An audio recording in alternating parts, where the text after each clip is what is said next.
It's an honor and a privilege to chair this session on the role of the media in furthering implementation. I want first of all to say a big thank you to TAF for this initiative and for the previous TAFCons that were held here. I think TAF is playing a great role in this nation's development, especially in furthering the causes or cause of youth. So, Mr. Mustafa Njie, thank you very much for inviting us and for the trust and confidence bestowed on us.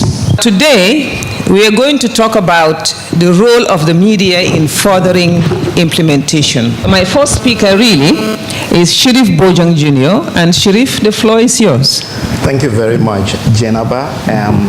On behalf of the Gambia Press Union, I want to take this opportunity to thank Mr. Njie TAF and team for this opportunity to allow us to come here and share our stories as a family, as journalists, and as fraternity.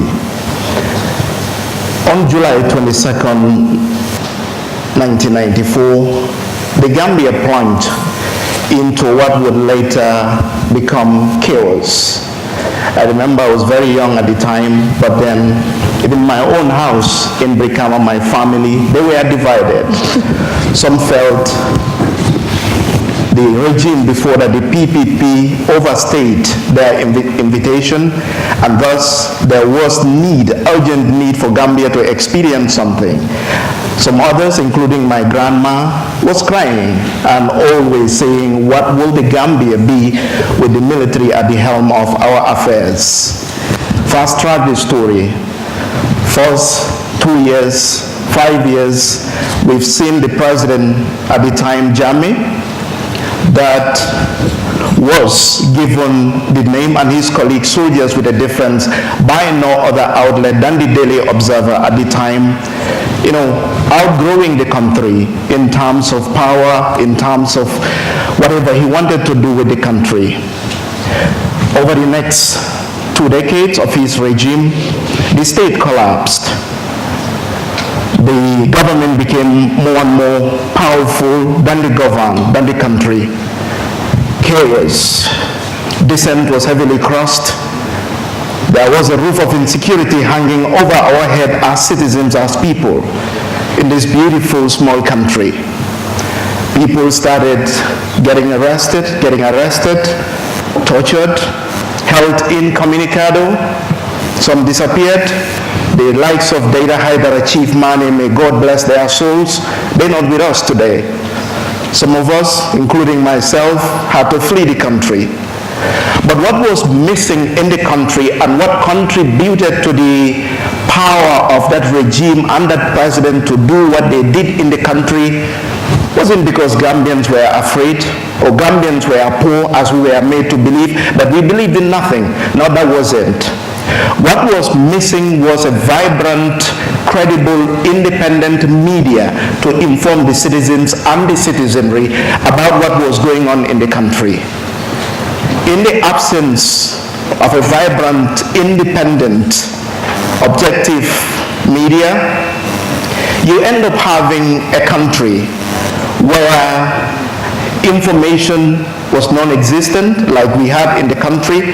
Oftentimes during that regime, whenever something happened in the country, some of us outside the country were the ones who were informing our families and our folks inside the country.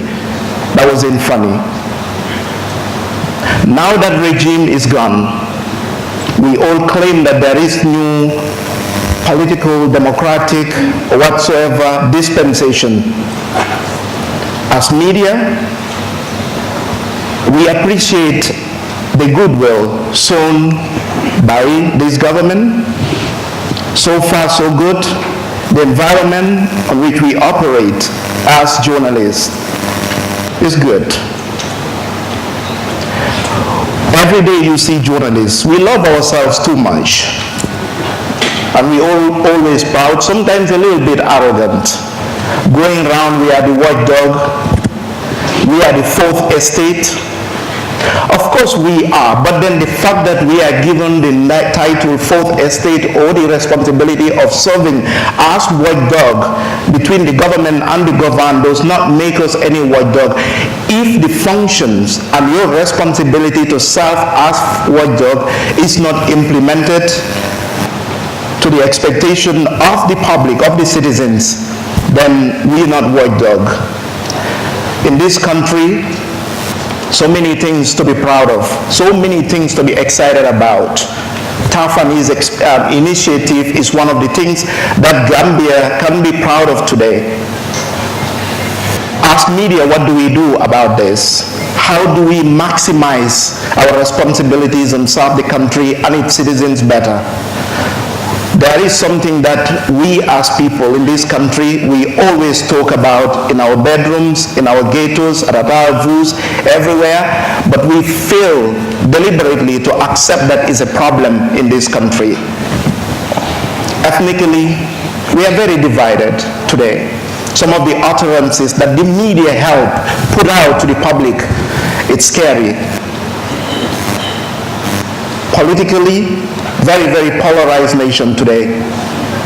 We are divided along that line.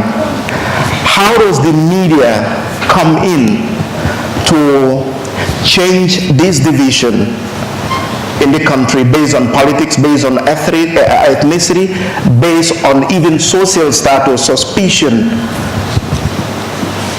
How do we change that? How do we live up to our expectation as watchdogs and changing that into a more prosperous issue for the country that we can benefit, we can all benefit from as a nation? Businessmen are doing their part. Politicians will always be politicians. But then the journalists today, if we Gambian journalists, and I'm speaking on behalf of Gambian journalists, myself included, Fatu is here, a lot of folks are there, if there is going to be an independent research on how the citizens, Gambians feel about the media, I think we'll all put our heads down. This is not something that is going to look good. And one of the reasons I understand is because of what we came from. Every sector in this country was hampered by what we had. I don't know of any institution whose members were so affected, more affected than the media. But that's not an example anymore. We don't always live up to the ideals of being watchdogs. There are so many things. In the Gambia, we've never needed investors in this country now than ever before. There are so many beautiful stories in this country, so many successful stories in this country, other than the things, the stories that are going to cause confusion and pandemonium in the country. The media's role as watchdog is to concentrate on these stories too. Highlight them, tell our beautiful stories of how young Gambians from the poorest of the poorest families, born with no silver spoon in their hands, how they change their lives, starting from nowhere to somewhere today, giving jobs, life and livelihood to so many people, women folks all over the country. These are beautiful stories, the media, we should tell. We owe this to our people as a country. In doing that, what we're doing is to tell the Gambian story outside in order to encourage people to come in. And when people come in for a country that is so reliant on, for example, tourism, foreign investment, we're creating livelihood for both our people in the country and also encouraging people to appreciate what we have in this country. In this politically divided time, we should show as journalists consensus rather than divisiveness, sober debate rather than hate speech, and social trust rather than suspicion. That does not eliminate the fact that Gambian journalists and Gambian media, both social and mainstream, should invest. mentally, emotionally, financially, every other way in investigative journalism. We also owe that to our country, where our monies go, the monies that come in the country, how they are spent, and then things like that. But in doing that, what we owe to the people is responsible journalism. We should stay from half-truths. Tell the stories the way they are. Tell the stories the way they are. And then you can go home and sleep without bothering about what somebody is going to say about you, because your conscience is clear. But then above all, everything, we are on the verge at Gambia Press Union of building a journalism, a fraternity that the Gambians will be proud of, and that explains why recently we came up with the National Media Council that will encourage and also enforce professionalism and ethical standards in this country.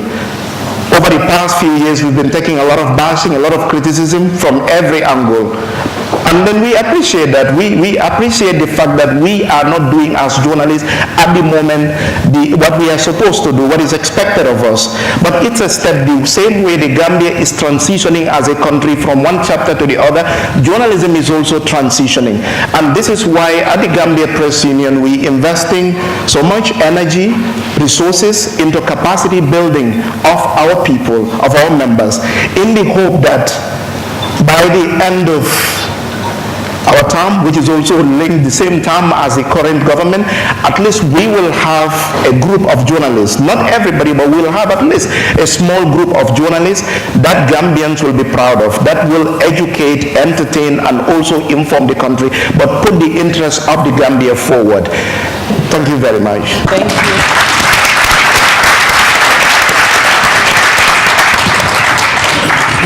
Thank you very much, Sheriff Bojang Jr., for that insightful statement about the role of the media in furthering implementation. You talked about some very salient points.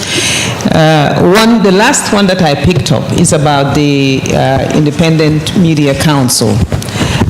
We all know that there have been several attempts by the government, to set up a regulatory body to regulate the media, and virtually all of which was opposed by Gambian journalists.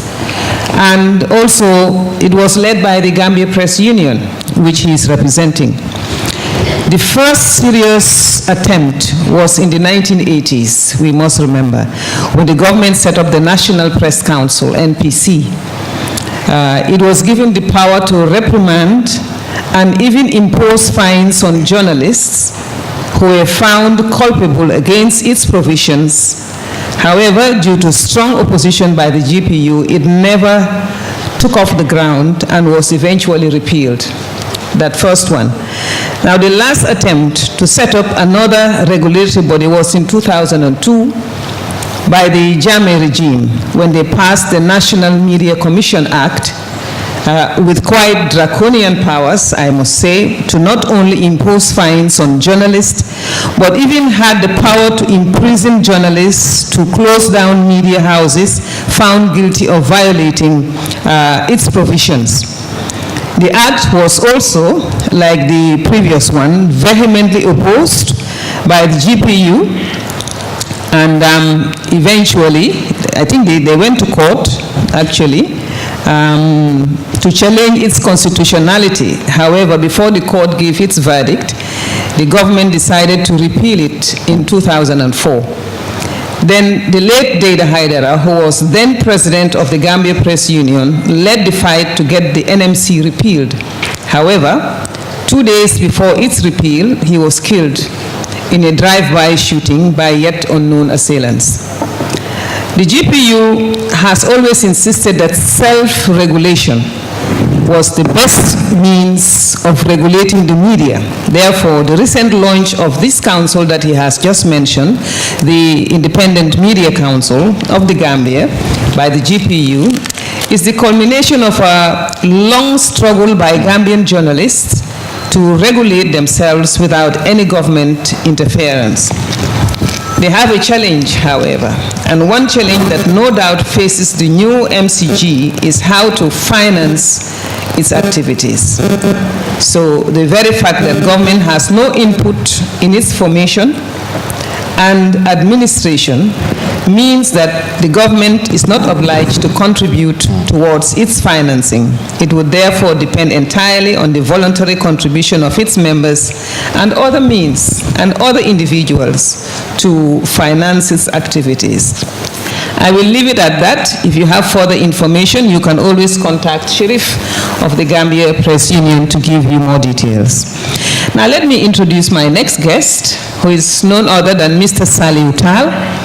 Salieu is the initiator and founder of the hashtag Gambia Has Decided, a social movement which played a catalytic role in ousting a 22-year-old dictatorship in the Gambia. He is a passionate fighter and promoter of human rights, constitutionalism, and the rule of law in the Gambia, particularly amongst the youths. Sali is currently coordinating a consortium of civil society groups in the Gambia under the Gambia We Want. That's the hashtag, Gambia We Want, to help consolidate the nascent democracy of the Gambia, which is already facing numerous challenges. He is passionate about empowering the youth and the underprivileged of undeserved population of his country. Salieu Taal is a barrister in law of the Inner Temple, UK, and called to the bar in the Gambia. He has an LLB from the University of Buckingham and a Master's of Relations from the University of Kent in London, School of International Relations. Salieu is an influential advocate and member of the civil society in the Gambia, promoting human rights, good governance, and the rule of law. Please put your hands together for Mr. Salieu Taal. Salieu, the floor is yours. Thank you, Jainaba. First of all, let me take this opportunity to thank Taf, who actually, I gave him the name Youth Man, actually, is from me, and I'm Youth Boy. So give him a round of applause. For putting together this platform that is really a convergence of and confluence of ideas of moving Gambia forward. I don't claim or purport to be an expert in social media. In fact, my first foray in social media was during the Ebola-free Gambia, when a group of young Gambians back in the days decided to come together and help promote Gambia to the world to show that we don't have Ebola. And that's when the first time I learned Twitter. And then we came up with the hashtag Ebola-free Gambia, and we were able to help project Gambia internationally and locally to help prevent Ebola from affecting our tourism sector. Fast forward, I mean, I've been a very active member of the Gambia Bar Association. I've served as Secretary, Vice President, and President. And up to 2016, when I think Gambians really had enough of the old dictatorship of 22 years, I think Sheriff has already spoken about that. So during the political impasse, I mean, after all of us voted and decided to change, I mean, the unthinkable happened. The mighty AJJ decided that he would take our voice away and said, well, you know, on that fateful night, that he's basically annulling our elections. So when this happened, I mean, I was keenly watching this space, and I realized that there's a lot of anger, there's a lot of uncertainty, a lot of despair, and I mean, Gambians were just, you know, sort of lost and angry, and a lot of discussion on social media. So one of my one of my friends called Asta Joe was actually ranting on Facebook about, you know, what are we going to do on this silence is deafening and the like. So I called her. I said, look, Asta, you know, I mean, we can talk all day on social media. Why don't we do something about this? Come to my house, and I'm going to call some of the top influencers in the country, and we're going to do something about this. And that's what I did. Obviously, not everybody I called came. I called anybody in Gambia in terms of influencers. But of course, not everybody came because of obvious reasons.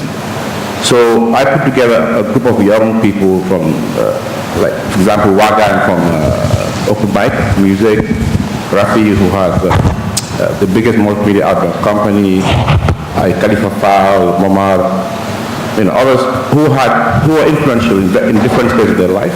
I said, look, we are all Gambians, and we are lucky and privileged Gambians. Most of us were fairly well educated and doing well. I said, for too long we really been on the sideline and done nothing. Now is the time to use our brains, our resources, and help our country. And we must do something.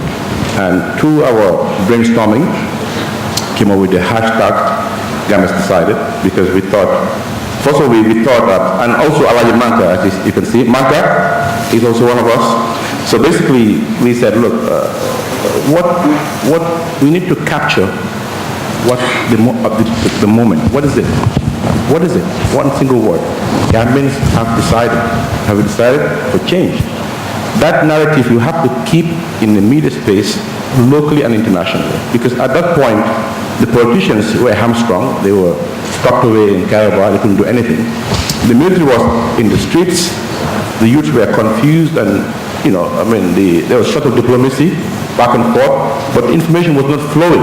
I remember when Salieu and co came and left, and people expected to have an announcement. People expected Germany to go in their private jet. It didn't happen. So we said, let's create this temple. Let's inspire Gambians. So Gambians was actually conceived to inspire Gambians.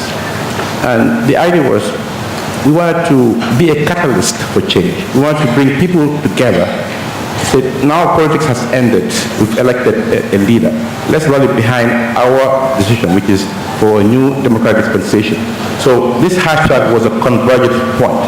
And when we did it, in that meeting, we had suya and pizza and discussed it extensively.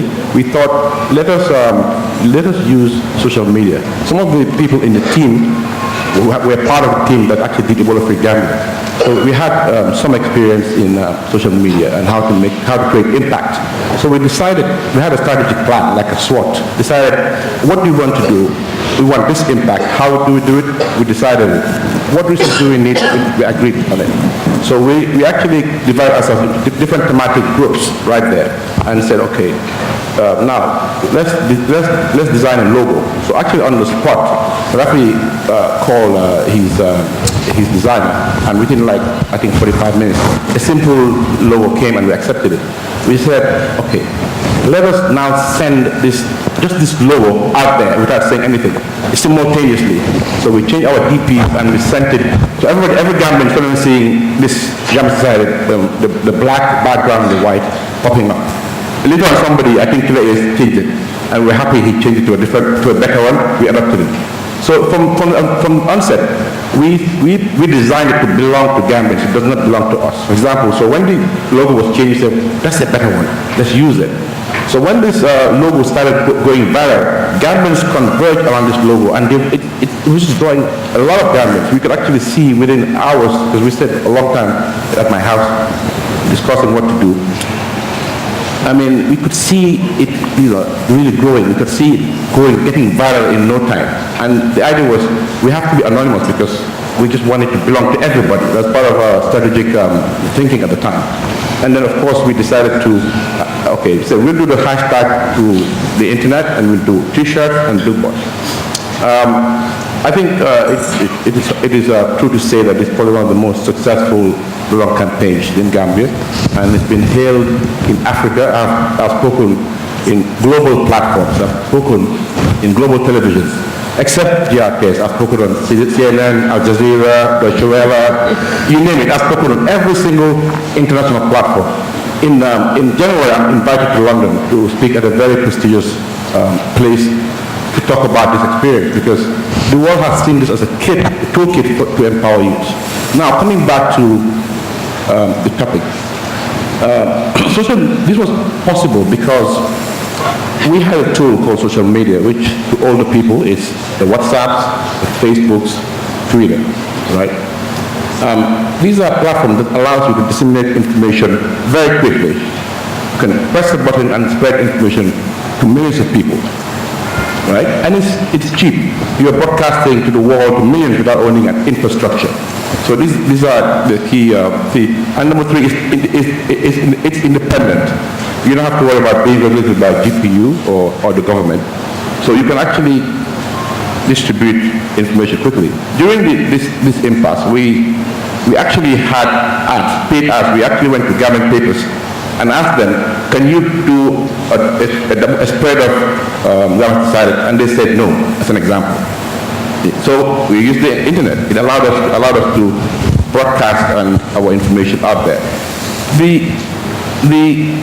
The power of social media is that it can bring diverse groups of people together instantly, right? They don't have to share the same values. They don't have to be the same political party. They don't have to be the same religion. We just had one single cause, which is how do we as Gambians come together and speak the same language? And the hashtag was the best possible way to do it. And without the internet, it would have been impossible. And even if you go backwards in Gambia, if you look at the history of social media and our democracy, post-94, the first major platform of intellectual political discourse was Gambia, led by Fatou. That was where we started having intellectual discussions. I remember we used to actually sneak in and actually read it because at some point they blocked it. And you can see the evolution of Gambians online media, being the source of critical thinking in Gambia. Because as he said, Observer, was the main paper was owned by the president, and we know what happened. So locally, the media was muzzled. You could not have any information that's independent locally. It was very difficult. So all the critical ideas about change and what Gambia could be, we got from the internet through social media. And of course, the government recognized this very early on and blocked social media. That's why all of us had to have all these VPN services. So the governments always, tyrannical governments always see social media as a threat. We see it as an enabler, as a catalyst. And the change we have today, we succeeded as governments decided because of a body of work that happened before us. We came at the tail end. It's a combination of efforts, the Gambia Airs, the Fatu networks, the Freedom, the Ganyakos.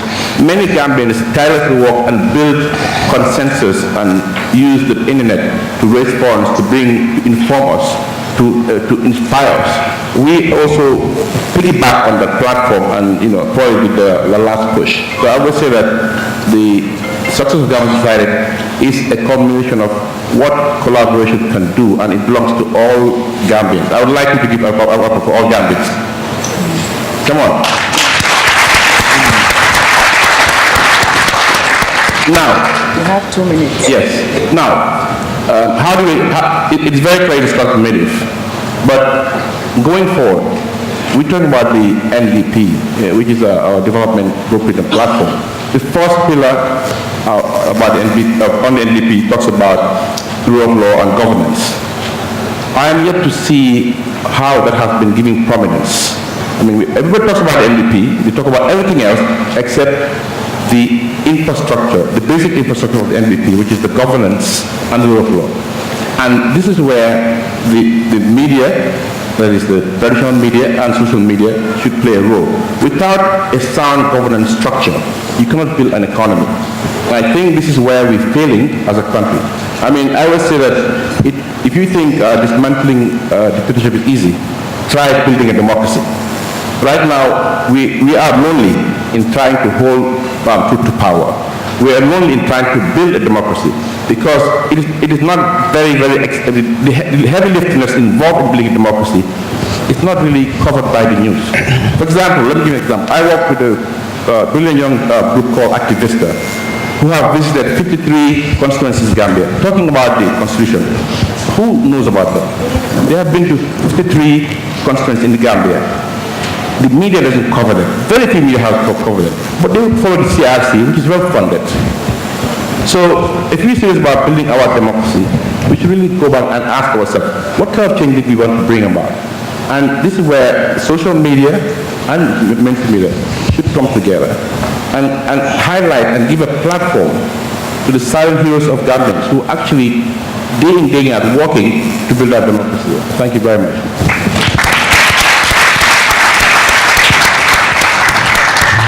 Salieu will also say thank you very much for that insight into what you have been doing, in your work. Salieu has touched on very salient points. He has talked about the impact of the Gambia has decided hashtag, and I want to say it has been very impactful. I was in the US just after the Gambia has decided came on. Then I went to the market to buy a T-shirt or something, just a souvenir for someone. And then the guy, I think he was a Palestinian or something, said, where are you from? I said, I am from the Gambia. And he said, oh, I have printed many T-shirts for the Gambia. I said, really? He said, so many people here came to buy this T-shirt where you have Gambia has decided. And he said, they wanted to bring down the president. Has he left? I said, yes, he has. So that tells you that really it has had a big impact, not only on Gambians here, but also on Gambians abroad. So Salieu, thank you very much. You talked about how you went about it, how it has gone viral, and especially how the fear in the print media, to print this, I think that goes to show the climate, regarding press freedom at the time. Thank you so much for your presentation. Now my next guest is a household name. Everybody knows the Fatu network, Fatu Camara. Fatou is a Gambian-born broadcaster, and she's the CEO of the Fatu network online news site and PR agency. She attended school in Birmingham in the UK in 1996, where she studied media and communications. Upon returning to the Gambia, Fatou worked at the national TV station as a news anchor until 2000, and again in 2002 through 2005. Thereafter, Fatou worked at the U.S. Embassy in Banjul as a protocol assistant military liaison, during which she coordinated military training programs for members of the Gambian military in cooperation with the U.S. Department of Defense. Fatou resigned from the U.S. Embassy in 2008 to establish her own public relations company and started the Gambia's first ever TV talk show, The Fatou Show, which became the most watched program in the country. In 2011 and again in 2013, Fatou served as President Yahya Jammeh's press secretary. In this capacity, she was arrested in 2013, ultimately being detained for 25 days and held incommunicado for tarnishing, or what they call tarnishing the image of the president, which carried a 15-year prison term. I suppose from there she fled into exile and was in the United States until very recently when she returned to the Gambia. Please welcome Ms. Fatou. Thank you very much. We call her Auntie J, and that was during GRTS days. I'm sure you all know that she is one of the best news broadcasters that we have in Gambia. And she is one of the reasons why I decided to go into broadcasting. Definitely, it was her, Christiana Thomas. I don't know where she is now. I remember those Radio Gambia days. Thank you very much, Auntie J. That's what we used to call her in the newsroom. And I could remember when I did my first newscast, and people called me and they said, you read the news better than Auntie J. I said, that's not possible. So that's why now when young people come to me talking, and they're in the media and they want advice, I tell them, be careful of one thing. Gambians will make you feel like you are up there. Don't always accept it. So I always will call her my boss. Thank you. And the topic today is to talk about the role of social media and mainstream media. When this topic came up, I was thinking about how to go about this. But anybody I talk to, they're like, you know this issue, you don't have to write anything. And I spoke to my staff and I said, can you put something together for me? I think 3 of them did, but definitely I'm not going to read from there. I'll just speak. I hope I make sense. Well, social media, we all know that it is the best thing that ever happened to the internet. When it came, the Gambians actually took a great advantage of it. When my show was stopped in 2013, because that time the former president thought that the only way to silence me was to stop my show. But one thing he forgot was that there was internet, there was social media, and the Fatu network was already on Facebook at that time. So when I left the Gambia to go to the US, I thought about what to do. And then I posted one photo and I said, I am safe, and I find hello. Just that I got, immediately I got about 800 likes in about 30 minutes. So I know the people were there already. So this is a following that could not be taken away from me. I decided to take advantage of it. And then I set up the Fatu network. As you all know, in Gambia, it was the Fatu show with the iMedia company as its parent company. So I set up the Fatu network and took advantage of social media, putting information out there, and I can see that at that time it was, until now, it's really fast. I have an app on my phone, which is the Fatu Network app. If I put something up right now, within 1 minute, over 100,000 people would receive it. If I say I'm at TAFCON right now, 100,000 people would receive push notifications on there. So it's only the new media that can bring that to us here. Yes, it is a good thing. It is the best thing that happened to us, and it is one thing that dictators don't like at all. Sal talked about when Gambia L was here. I was on Gambia L at that time. I was young though, but I was posting stuff there under a pen name. Our website too was blocked from the Gambia, and that was why we had the app, so that people can still continue to listen to us and watch us via the app, meaning that they could not take everything away from us. So when the new Gambia came and we had an interview, what I told Frank Svenkat at that time was we should thank social media. And I think the President Barrow himself said that on TFM, that social media is the reason why we got to this point. It actually helped. Through there were people fighting. Since 1994, I was not fighting at that time. I was in the Gambia here working, and at some point I work at State House. Even though sometimes I think maybe I should take that part away from my CV, because it's not very pretty right now, each time you say that, oh, you work for Yaya Jammeh.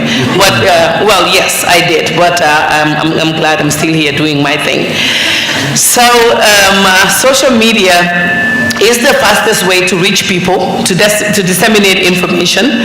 And I always say, when I got back, the first thing I wanted to do was to set up a television. And then I said to myself, TV is dying. Nobody watches TV anymore. We are all on our phones. It's distracting us, but hardly a minute go by without us looking what's up on our news. Most of the time, if there is any breaking news or anything, you don't have to watch TV. CNN will have push notifications. The Al Jazeera's and all the news sites will update you. So that's why I thought setting up a TV would be a waste of money, and will also be a waste of time and resources, because everybody now is on social media. So I decided to set up an online media. The president of the Gambia Press Union has spoken about the media. We do have challenges. Most of the people think that these on the new media that we have in the Gambia, the Fatu networks, the Ker Fatus, we're not state televisions, and they're private institutions, and we don't have the resources. My friend Salieu also spoke about, the news only being here and not looking at all the aspects of what is happening. It is true, but we don't have the capacity, and we do not have the resources. News in the Gambia, news industry is the most difficult industry to work in Gambia, because everybody wants it their way. And if you don't give it to them the way they want it, you're always blamed. Politicians always want us to be on their side. If you are not on their side, they hold everything up against you, which is very difficult, but we, as those in the media, have to be very mindful of that and try to do the best thing always. But the people that we also want to give the information to, those are the same people who will also criticize you if they feel that maybe somebody they know or their family members are attacked in the media. So our job is the most difficult job in the world. I keep saying that. It's very difficult. So We will continue to do what we can, using the capacity that what we have. But I've always told the Gambia Press Union that another big issue we have is capacity when it comes to media in Gambia. That is a big problem. Lack of training is also one issue that we're facing, and lack of resources as well.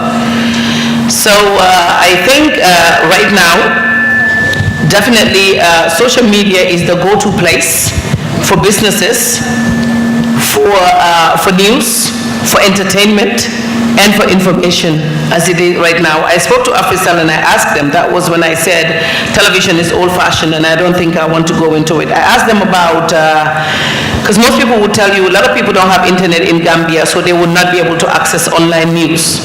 But that's not true.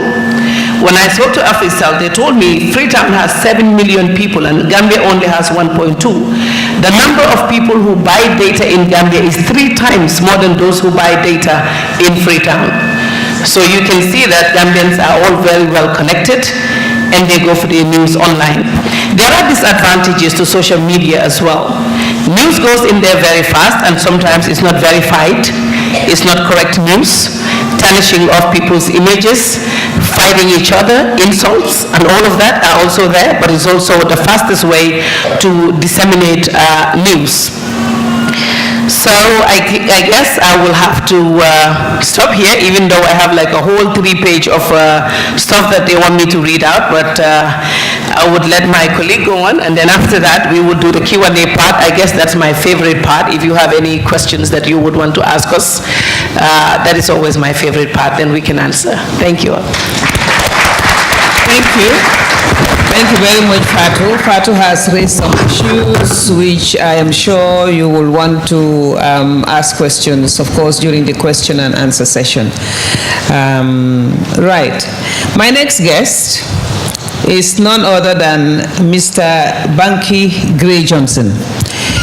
Bankie-Gray Johnson is the founder and co-owner of Hot Ink Media, founded in 2009, which is a media company that provides effective, creative solutions for press, print, TV, radio, web, brand identity, and product design. Since its creation, Hot Ink Media has raised professional standards in corporate campaigns. Their clients include GSM service providers, financial institutions, and real estate companies, along with a range of other corporate entities, as their portfolio would show. Bankie is also a team leader, art director, graphic design, expert scriptwriter, branding specialist, and documentary filmmaker. He has worked with several other media houses, corporations, and most NGOs in the Gambia. Bankie-Gray Johnson is regarded as one of the leading media consultants in the Gambia. Please put your hands together for Bankie-Gray Johnson. Bankie, you're welcome.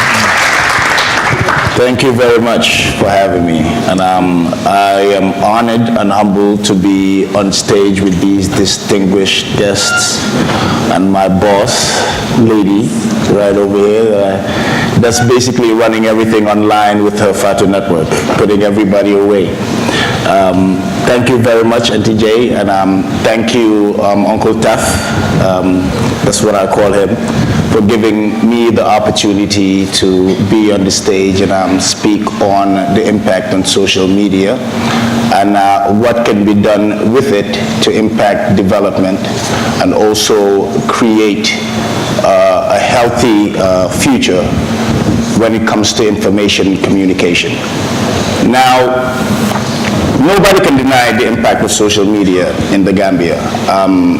Even though the internet penetration rate has only gone to 17%, it has become one of the most powerful platforms that have been used not only to communicate, not only to basically view and stay in touch with your loved ones, but also to push ideas and spread information and get people to basically rally around a common idea.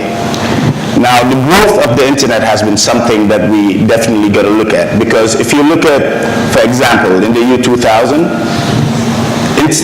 internet penetration was just only less than 1%. It was like 0.9%. In 2000, something tragic that will always be remembered in the history of Gambia happened, April 10th and 11th, when 14 children were massacred under the rule of a tyrannical government and a tyrant himself, Yahya Jammeh. At that point, I was not here in the Gambia, but I found it so strange how nobody really got the story right. Nobody could tell me exactly what was going on here, and even the people here did not really get the story because the media was so controlled by the government and everybody was so scared to even speculate that at the end of the day, it seemed like our society basically created a reason why 14 children should have died without anyone seriously investigating it. Now, as the years went by, we started hearing about online channels popping up. The Panderimbais became more popular, even though it was not necessarily factual news, but it was alternative news. Why? Because what happens is when a state doesn't allow you to actually, get information the way you want it, or be free to actually get informed information, because everything was controlled by them. You had the Daily Observer, you had GRTS, which were all state-run media, and everything else that was trying to be something that wasn't that, basically give their own version of the news, was shut down. So people could not actually get the facts knowing that this was the truth. So in turn, social media took over. So you had the Panderimbais coming up, you had a whole lot of people that basically started giving out news that Gambians here will get. And as the years went on, you can see how people were getting more informed to fight against the regime that we all thought was tyrannical and holding us back, as a country. 0.9% of the people were actually on the internet, and now we're at 17%. But what happened in December 2016 basically changed everything. December 1st, the internet was shut down, and everybody lost their minds. But guess what? When it opened up, that's when the flood of everyone knowing that the tyrant had actually left got brave enough to actually speak freely online. That's the first time after Gambia decided, we created a huge coordinated effort. I've never seen Gambians so coordinated before in my life during Gambia's decided. When everybody spoke on the same theme, on the same line, everybody decided that, you know what, Yahya Jammeh needs to go. And that's the first time I saw people free enough using social media and pushing out their thoughts so that, it was clear that we wanted a new way forward. Now, with all of that that's going on, and with the new networks popping up, the Fatu networks, the GETVs, which we basically run, the Banjo Night Lives that are giving perspectives on different, sectors of Gambia and different industries and different backgrounds. It's clear that right about now, social media is hands down the biggest go-to platform, even more important than GRTS, even though QTV has come up and everything else, but people are still pushing towards this social media to get their information from, and it keeps on getting better. However, what Fatou has said was something that we need to bring up, the capacity of the media. We have a lot of reporters, but very few journalists. There's a whole lot of people that can go on Facebook Live right about now, click on something, get 8,000 views, and say a whole lot of things that are based on opinion and not necessarily fact. But there's not as many platforms that actually give you the fact and actually research what is truth and what is not. I think we're in the year of alternative news, all right? Donald Trump has basically made that very popular, where we got to figure out which one is fake news and which one is not. And the algorithms, for example, on Facebook, when you look at it, always feeds you things that you want to see, all right, and makes you hear things that you want to hear. The problem here is that when we don't have enough people investigating and actually fact-checking, we get into the problem of creating a bubble of non-factual stuff that's based on emotion and sentiment and not really based on the real. If you, for example, I saw a billboard that was of our president that said, "Promises made, promises kept." Funny because Donald Trump used the same line too. Yeah. And the first thing I thought about was like, okay, what were those promises and who kept these? Like, if you really look at it, it's pretty, you know, it looks like a campaign message. But if somebody is saying that, what platform is actually going directly at it to say that, wait a minute, this is not right? There's not that many of that. So what we have now is a lot of political views, right? We have channels for certain political views. There's some that will create a narrative that will fit their own political ideology and try to bolster something that may not be necessarily fact. And then there's others that also counter it based on a political ideology and based on the fact that they might not be actually aligned with the way the government is going, or, you know, vice versa. Now, we are now at a crossroads where we feel that we need to be informed on what's going on. I remember after the impasse when the president just took over, the new president came in, we had the New Gambia. I don't like using New Gambia because it doesn't sound too good of rolling off the tongue right about now. Right, it's loading, I guess. But when this New Gambia came in, and I remember most of us were trying to get the president to communicate to us.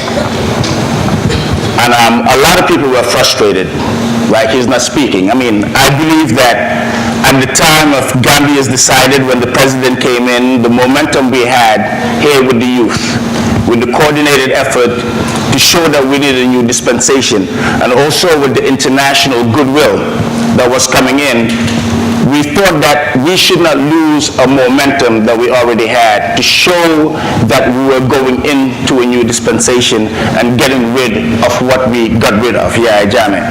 So I think it was a bit unfortunate that the government did not take that time to actually push the Freedom of Information Act and actually, you know, speak to the people and on fact-based, you know, not on politics, but on fact, and talk to them on how we were going to move on in this new Gambia.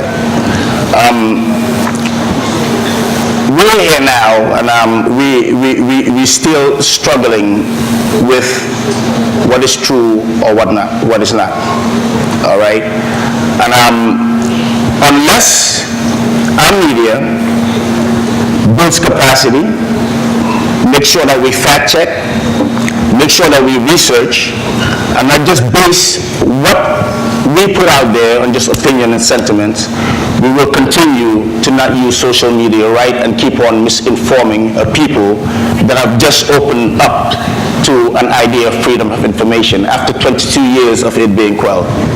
So in conclusion, social media has done a lot to basically open us up, give us information, and actually be able to help us exchange ideas and you know, build capacity. I mean, I remember like even with Occupy Westfield, for example, when we put up that hashtag the first time, within 1 hour, we had people spreading it all over the internet, mostly social media, because if you look at internet users in the Gambia, social media is 87%. That's what Gambians use. We rallied up so much support so fast within one hour of such. And before we know it, of course, you know the story, it was something that the government had to react to and try to get us, you know, not to, you know, because of the power that they knew social media had. Same thing happened with the Dafa movement. But with all of that, you know, that we use social media for, which is positive, at the end of the day, it's always going to go back to the platforms that we rely on, like the Fatu networks and the Kid Fatus and people that tell our stories to actually give us the information that's factual, that's truthful, and something that we can rely on. Thank you very much.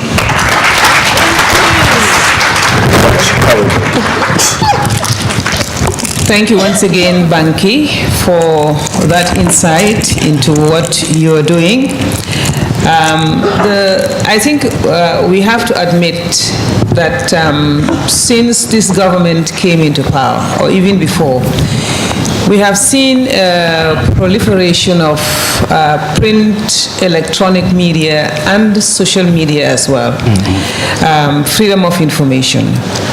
But then this freedom, if you were given freedom, I think you also should be responsible.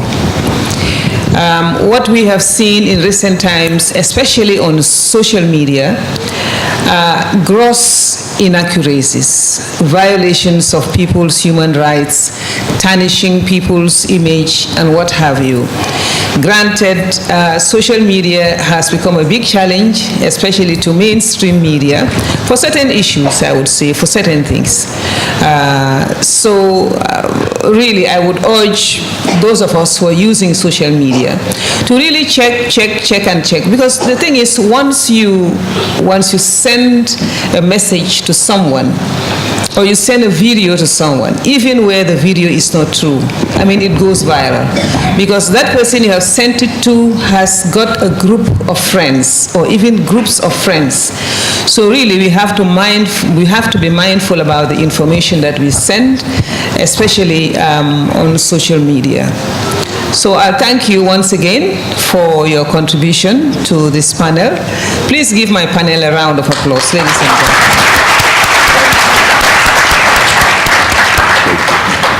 I would now like to open the floor for discussion. And if you have any questions on any of the, yes, I see a hand there. What is your question? My question is, what will be the role of the media in remedying that situation? Like he said, we are now divided than ever before. Right. Based on religious. Thank you. I'll take one more question before I allow the panel. Yes. Bankie-Gray from Atlanta, Georgia. I just want to say thank you, a big thank you to the youth man. I don't know where he went. Thank you for putting this together. And also to Sal, I did go to the open mic. I gave up on traffic because the traffic was so bad. So I'm good. My question is to Fatou and Mr. Bojang. So a few months ago, we saw that Njie has pressed charges against Fatou. You guys are leaders of your various organizations, head of the press union. What do you think the press union is responsible for those type of things, where a media house would go and write something that is not particularly investigated thoroughly, I'm assuming, okay? And a private citizen comes up and bring up charges again. This is, as far as it's been unprecedented for quite a few years now in the Gambia, where we're seeing private citizens going after media houses. So Fatou and yourself, Mr. Bojang, if you guys can delve on that. And Sir, my question to you is, do you really think Gambia has decided? I'll just leave it at that. Thank you. Thank you. Can we take one more before I allow my panel to answer to respond to your questions? Thank you, Taf, and thank you to the panelists for the discussion. My question goes to Mr. Serif. Different media regulatory bodies have been set up over the past, as Auntie Jainaba mentioned, but most of them they've all failed. And what could help us to stop another media versus regulatory body war? Because it looks like that is what has been happening. Like there's a clash between the regulation and then the media houses or the media personnel themselves. And my other question is, with regards to the regulatory body, does it extend to the online media platforms and the newspapers that are here? Thank you. Thank you very much. I will allow my panel to respond. So the issue of the OJ versus Fatu, your reference, though the case is still in court, and it's a court that decides who is guilty or who is innocent, and so. But I think to answer your question, that is one of the reasons why the recently established National Media Council is important. This Media Council, what it's going to do, first of all, apart from encouraging and enforcing, I'll be careful here, I'll be cautious with the use of enforcing, because it's voluntary compliance. So we have the commissioners, the council members, who are going to be monitoring what is, for example, written by journalists, published, and things like that. When there is ethical issue, not just political issue, because when we talk about ethical issue, oftentimes we think about politics when you write against a politician or something. Let's say an issue of rape. Let's say a newspaper that publishes a story about rape, and then you mention the victims, the names, their full identity.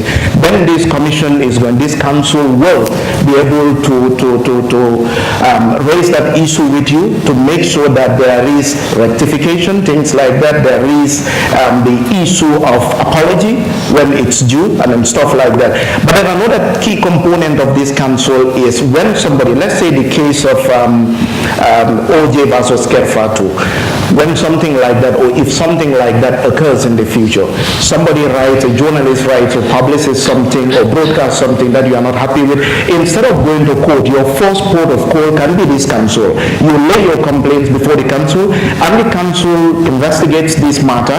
If the journalist or the media outlet is found wanting, then the council will give this media outlet an opportunity to apologize on things like that. So we feel that our hope, it's a hope. Some people might try the council and then still go to court, but our hope is that this will minimize the risk of journalists being dragged to court. That is one part of it. And so the third question from the gentleman there over the National Council, I think first you didn't understand what, or you didn't get properly what Jainaba said. There was never an institution like this. What happened was that during the former regime, they wanted to come up with a media commission bill that will come into effect through an act of parliament. Then it will be in our law books, and then what that will do is they will eliminate the freedom that the journalists enjoyed, or the journalists should enjoy.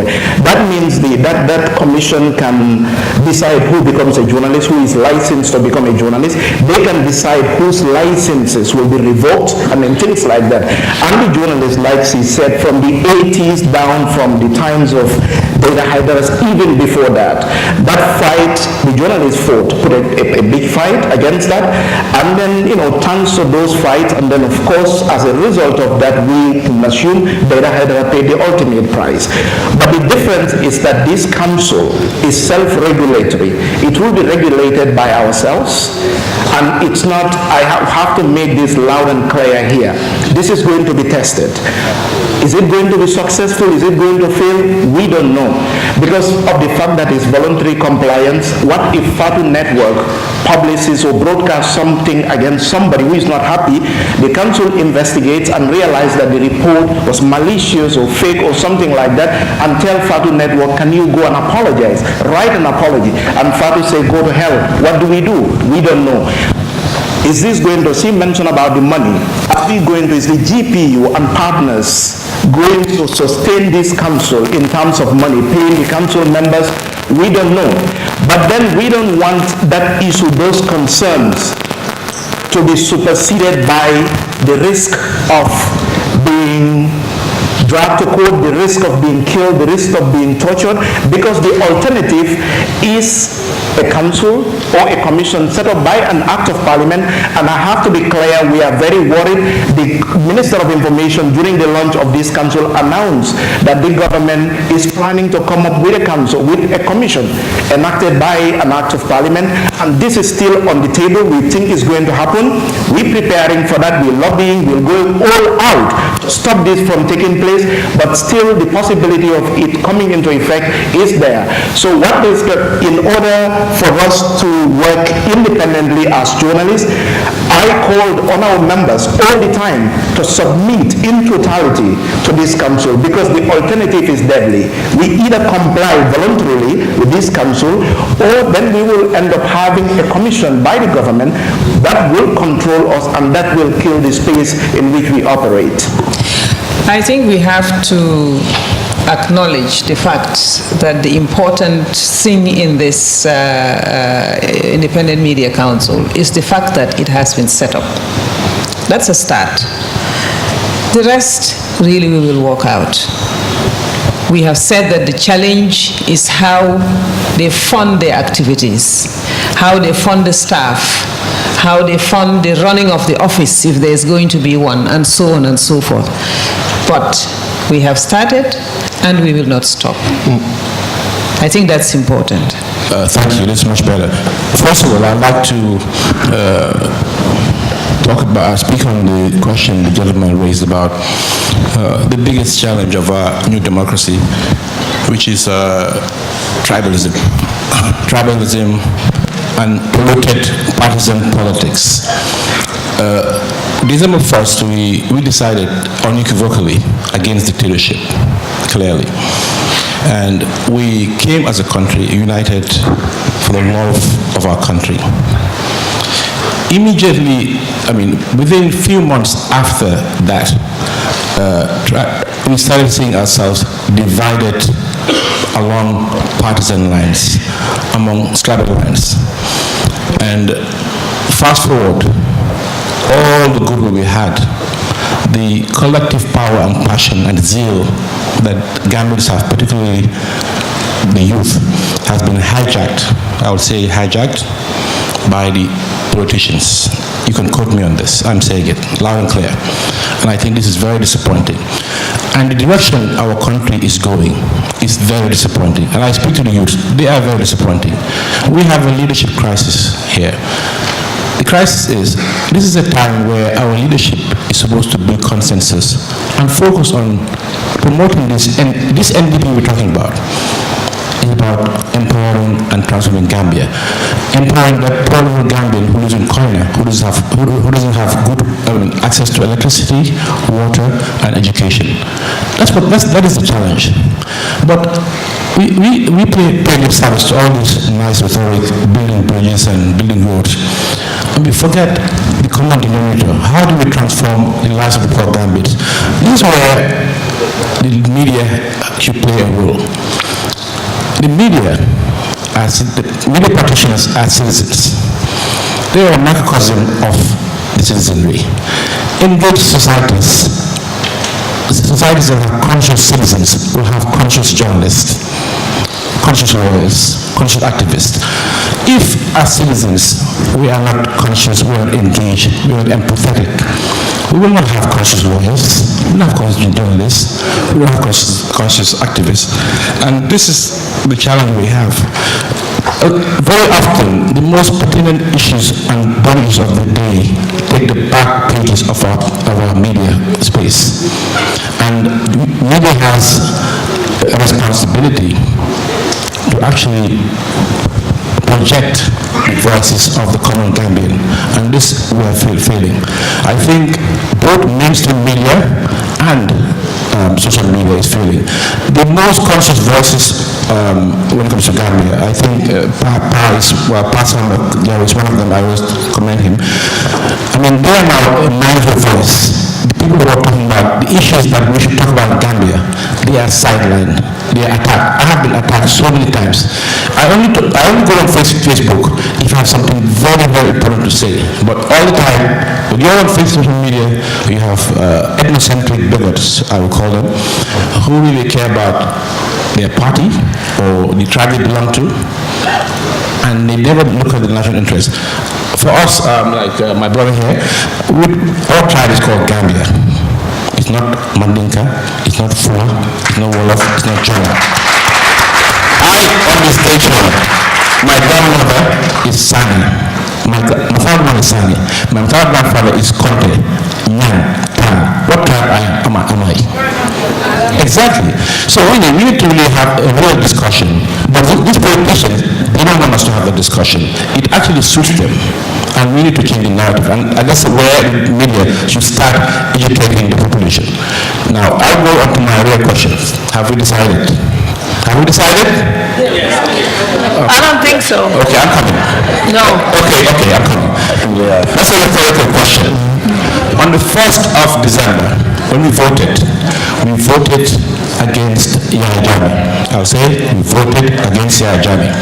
We voted in a coalition president. And that was what we decided. We did not avert our mind to what is the import of this decision. But we decided against dictatorship and a system that is loud and clear. If I ask you here, who wants Yahya Jammeh back here? Anybody here who wants Yahya Jammeh back, put your hand up. Have you decided? It's very clear. The question is, what have we decided? That's the discussion we're having. That's why we're coming up with a hashtag called the Gambia moment. Thank you very much.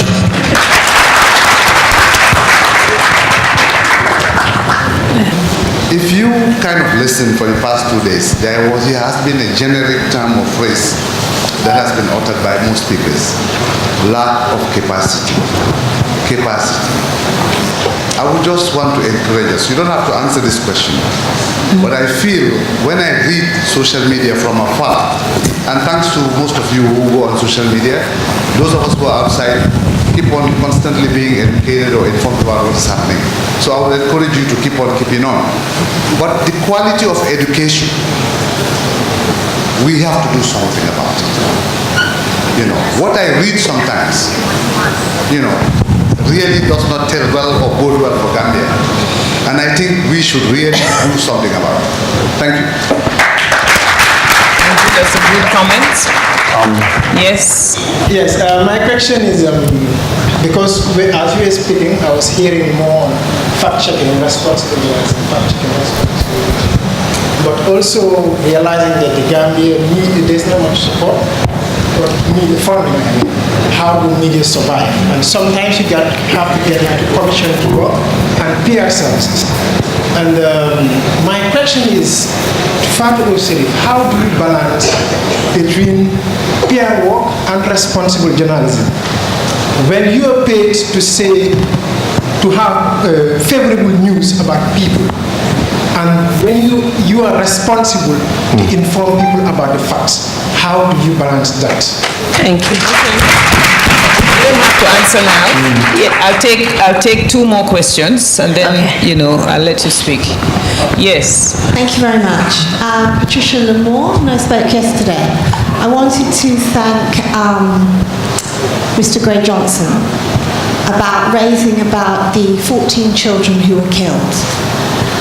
That's how I first came to know about the Gambia, because I attended Gambians in the Diaspora meeting organised by Alpha Robinson in Germany against what was happening by Jainaba of killing those 14 children. Little did I know that I would find myself actually living here and working in education. I think information is power. And that is why governments, when the information is coming out that doesn't suit them, they want to shut it down. But more important than the information revolution, I think, is a wisdom revolution. And that means that is the role of educators. We have to teach our young people to be critical thinkers, to deconstruct information, and to think clearly so that they can know the difference between what is true and what is false. We also want what the media practitioners are doing to set standards that are higher. But I think, given the fragile democracy that I believe there is in the Gambia, in order to move forward as one Gambia, and as one nation, the educators has a role to play. And I would like to ask, what do you think teachers can do to help young people feel that they're moving forward and that we can move forward for growth and peace and democracy? Thank you. Thank you, Madam Lamour. One more before I give the floor to... Yes, Pastor, you want to say something? Yes. Well, thank you very much. My name is Pastor Bojang. Coach. And I want to thank you, Taf, for putting this together. Thank you, Jainaba, Sister Jainaba, and the young ones on the panel. We've talked about social media, so I just wanted to really give credit to those that really pioneered this process. Lajo was one of the first Gambians to try to create an online radio. Most people do not know this. And this is where we in the diaspora were able to hear let this man's name again, the teacher that speaks very good word of his statement about the April 10th, 11 incidents. Panelist. Also want to thank Mr. Cisse, the first Gambian to create an online newspaper that was all Gambian. And of course, Baisar for creating GRTS International. And then of course Pandiri who took it to another level, and everybody who did that. But what I also want to ask, and we have to be very careful, and he said it, not as clearly as I would want to say it, is that this whole idea that social media is a problem, to me I have a problem with it. In 1992, when the Daily Observer came, and it was a new thing in this country, investigative journalism, every day there was news. The PPP members of parliament who were not happy with what was written went into that parliament and were attacking them. Today, the other outlet that we have, which cannot be controlled by government, is social media. And I have a serious problem when I hear politicians, every speech they make, what people say on social media. This is what I say. There is nothing that is said on social media that is not said in the Bantabas. The only difference here is Bantabas people say it and go home, social media is just there. I will ask people to be responsible for what they say, but let's not fall for this bait, because we will come a time when there will be a struggle against government attempt to regulate social media. With that, thank you guys so very much. Thank you, Pasamba. Yes. Okay. Good morning. I'm Bakari Toure. I want to make a comment. Maybe a question may come out of that. Sheriff made mention of something very important. That is, journalists also should focus on bringing out the good stuff that people are doing down on the ground. Like he said, there are young people in this room who are doing extremely excellent stuff. But most of those things are not out there. Because when they go out, people also will see Gambia as a nation that is moving forward. But if always what is on the media is the problems, the politics, you understand? So that is how we will be seen even outside the world. Our national ethos, like put something out there. People don't go to jobs sometimes on time. People have to respect time. You understand? So these are things that journalists also should be bringing on, so that people will also, because I remember I was once following a Kinkiliba radio program that normally happens in the morning. There was this drug, I don't know, Tuta Park, something like that. It's in a small park. Yes. They talked about it on the radio, and then some days after, the government banned it. That was thanks to the social media, thanks to the media. So things like this should also be coming out on the media. But now I don't use Facebook, because if you go to Facebook, things that you see on Facebook, you cannot accept it. You understand? People will be insulted. The thing is, not everybody will agree on the same thing. And there will be problems every day. We cannot go out of problems. But let's bring out things also that makes us better, that people will also see the best side of us. And I think journalists can also help in that. Everybody is a leader. We say entrepreneurs are leaders. Teachers are leaders. Journalists, you are also leaders. In everyone in your walks of life, wherever you do, you are a leader. You should be a role model, and you should portray something better. Bring out the problems in a better way. So people, because we have to accept there are problems, but we also should know that problems are always there, but there are challenges. There are also, some problems are opportunities. We also know. You understand? But let's bring the problems factually, so that people can have constructive solutions to them and whatever, but bring out the best side of also what the Gambia is about. I think that also is very important. I don't know if that makes sense. Thank you very much. Let me allow my panelists to respond. Let me ask you. So I want to take on the first question, Babuka's question, which is really, really amazing question, and I'm sure Fatu will have a great answer there since he's the darling of West Africa's first ladies. So between PR and professionalism. And Banker, I want to just narrate a little story here, really strange. So a few years ago, I was contracted by UN Women, the UN entity for gender equality, women affairs, to do some communication work for them in Liberia. And as part of my terms, I will interview President Ellen Johnson Sirleaf when she was president. But then actually at that particular moment, in my opinion, she was one of the worst presidents in West Africa in terms of delivery. You go to Liberia at the time, you can have $10,000 in your pocket. In Monrovia, it doesn't guarantee you'll have a taxi. If you have an appointment from here to Brikama and it's for 10 in the morning, you'll have to be outside by 6 in the morning because there's no public transport. So the president was not operating from the State House called the Executive Mansions. He was working from the Ministry of Information. At the gate of the Ministry of Foreign Affairs. At the gate of the Ministry of Foreign Affairs, between 4 and 6 p.m., you will find 200 women minimum waiting for vehicles, fighting with men for vehicles. There was no public transport. Electricity was luxury in the country. But you know, almost every cabinet minister in Liberia at the time, their kids are going to all these elite schools, Harvard, and then they sustain that. They keep their kids in these elite schools through their salaries, which was impossible. So there was rampant corruption all over. But my job for UN Women was to make her look good. I was just sitting down there and she was before me. The questions I had to send to UN Women, executive secretary at the time, or executive director, was Michelle Bachelet, who became Chilean president twice. During the interview, she was sitting right behind me, and you have other prominent personalities from New York all behind me. And my questions were, among them, you know, you pick Liberia from nowhere. Today, Liberia is flourishing. And I didn't believe this.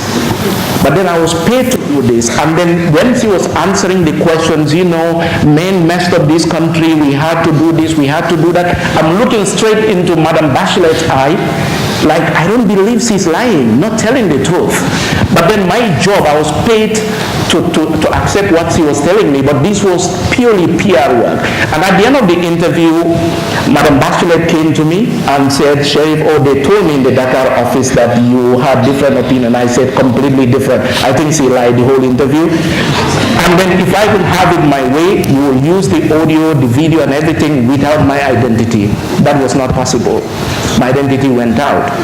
2015 in Nigeria, during the last election, I went to Nigeria not to work as a journalist, but to work in the media team of the APC. I think I contacted you, Mr. Njie, when I was there. I couldn't come to Port Harcourt to see you. But my job was, I had the opportunity of being on the same plane with Buhari and team twice, from the north, Maiduguri to Abuja to Kaduna to everywhere. And my job was to make Buhari look good. I knew he was a terrible president for Nigeria. But my job was to make him look good, not to ask any questions. I suspected he wasn't feeling well. I suspected he was too slow for Nigeria. I suspected he will be controlled by his inner circle, and this is what happened. But then my job was not to ask any question. This is, in terms of technicality, not just Gambia. Everybody is going through these problems, where you draw the line. I think for our context and at GPU, what we're trying to promote is because oftentimes our journalists are hired by UN and NGOs to do PR work. If it is PR work, any media is going to cover it, whether you are broadcast or print, it will have to be clear, completely clear that this is PR work. It is paid for, like New African Magazine would do. They covered Gambia, they covered all over West Africa. Sometimes they don't believe in those issues, but it will have to be clear. You owe that to your audience, you owe that to the public, that you make it clear that this is PR work, it's paid for, and this one is editorial. This is one of the solutions. We can debate this over and over, but I will let Fatu comment. Well, thank you very much, Sheriff. First, the gentleman who was speaking there saying that we need to focus on good things.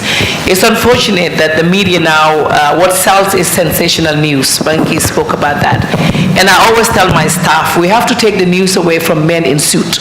All the time that you watch news is men dressed like Salieu, Taal, coming with, talking about policies that would never be implemented. I am more interested in the lives of the daily Gambian. How do they live? Who are the people who are creating stuff? But unfortunately, you put those kind of news on social media, what do you get? 1.3 likes. You go and cover something that's sensational, within some 1 hour, you have 18,000 views. It's unfortunate, but that's the fact. But again, we will do our best to try to cover every part of the news. And you mentioned about PR and responsible journalism. I think one mistake I made was doing some part of Coach Pasambajao's job during the struggle, which is activism. Since I did that, when I got back home, everybody thinks I should still be an activist. I am not an activist. It's Duga that does the activism work. I'm a broadcast journalist. So when the fight was over, I spoke to Omar Fofana of the BBC. We had a conversation. And I said, when I go back home, I want to do PR work. And he said, you need to be careful because between PR and responsible journalism. So that's why now the Fatu network, I have like a team that Njie is the editor, Omawali is responsible for the news review, and I do PR work. And like I work with a few first ladies in Africa, but the Gambian first lady is not part of those people that I work with. I have paid PR jobs with 2 first ladies, and she is not part of that.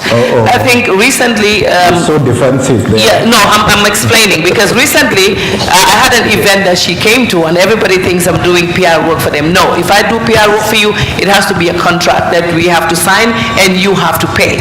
But I don't have that kind of deal with anybody in Gambia. I work with Tough Africa Global, of course, and Car Power Ship. I'm sure you all know about Car Power. They're the ones who gave us electricity, and as well as AfriCell, and I think Approved Services. These are my own clients in Gambia.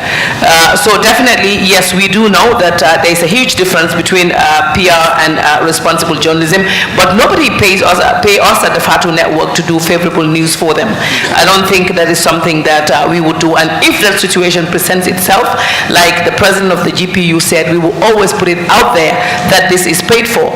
And if there is any day that I am approached by either the president or the first lady to do PR work for them, that is, if I want to work with them, I would make it clear, I would let everybody know that this is what I'm doing. But as of now, I'm working with only 2 first ladies in Africa.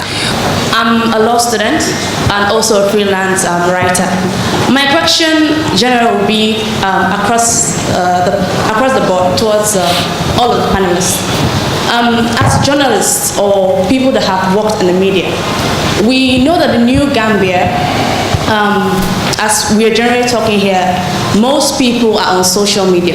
We are aware. You use social media, you're free to say anything you want. It's easier for someone to pick up your phone and write whatever it is you want to write, whether it's true or false. So, and also we see that there are a lot of people in the new Gambia that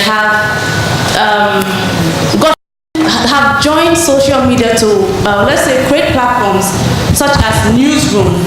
But the purpose of them creating this platform is because they want to gain fame. Aside from that, most of the people that consume some of this news are young people. My question is, as people in the media, as leaders in your field, what is your social responsibility in making sure you raise awareness for the youths, those that are going to schools, like telling them how they will be able to use social media, how they should be careful, and other things related to those kind of issues. So my concern is, being the new Gambia, what is your contribution according to your field right now in the media in making sure that young people, as generation, the young people that are coming up and also aiming or aspiring to be like you, will be able to make sure that they don't repeat the mistakes that are happening right now? Thank you.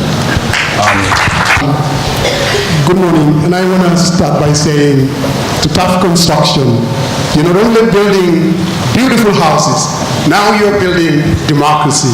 And I just want to congratulate you for that. My name is Musa Jeng. I am a Fana from Kawuvia, Atlanta, Georgia. And I want to say something about a divided country because on tribal lines. I think maybe we are getting ahead of ourselves. And maybe I'm naive, but I want to put a positive spin. Gambia is not as tribal as we think. I happen to live in Atlanta, Georgia, and I see Nigerians. They have Igbo Hall, they have Yoruba Hall. We don't do that. I dare not. And I don't think there is any Gambian who would say, I want to create a Mandinka Hall. We don't play like that. When I was just walking into the hall, and I have to be careful here now, because I'm married, I saw a beautiful lady. I thought she was fine. I didn't really care whether she's Wolof or Mandinka. We are not as divided as we think. What we have, you see, if you live in Kayaf and you have two candidates running for office representing your interests, would there be chances for me to vote or support the person that speaks my language, the person that I can identify with? Because I believe that this person is going to represent my interests. That's just what it is. That's just what it is. When you have platforms like that, when you have a free media, when you have a new democracy, Gambians' awareness is going to increase. People will begin to look for their interests. They will say, wow, who is going to give me jobs? They wouldn't really care whether it's a Wolof or a Mandinka. Even in America, people play identity politics. It's just the name of the game. Politicians will exploit what will get them elected. But what we do not want to do is to reinforce that Gambian, oh, we are so divided. Oh, Mandinkas and Wolofs are killing each other. That is not true. We are just exaggerating the situation. It's a new democracy, and I think we should all appreciate it for what it is. I don't think we are that divided. Again, thank you very much, and thank God. Thank you. Thank you.